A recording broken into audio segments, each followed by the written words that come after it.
और जितना फेमस बा दिल्ली के ताजमहल और लाल किला, ओकर से ज्यादा फेमस बा हमार झारखंड के पलामू जिला।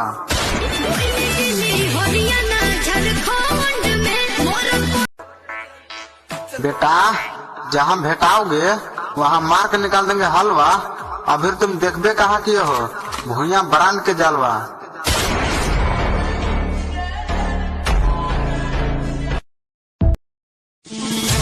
अरे कोर्ट कचहरी में पता कर लिए, सबके नजर में बदमाशन के भेष है।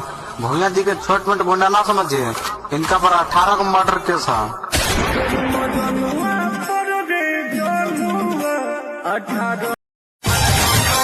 जितना तो नहीं जोता है उतना है हमार परते, और जितना तो नहीं जोता है उतना है हमार परते।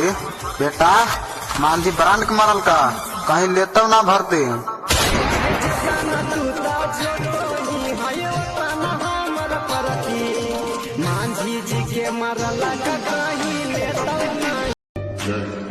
अरे कौन कहता है भूया जात सबसे छोटा है?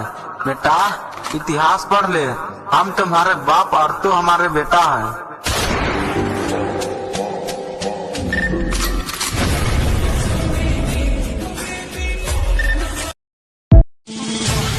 अरे जे बचपन से खेलत हो गोली बंदूक से, ओकरा के दिलेर कह जाला।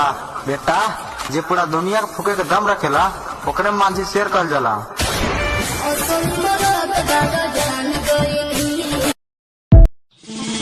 अरे हमरा से टकराइबे तो गराजी पे धरती के नीचे। बेटा पूरा मांझी समाज के सपोर्ट बा है भूया ब्रांड के पीछे।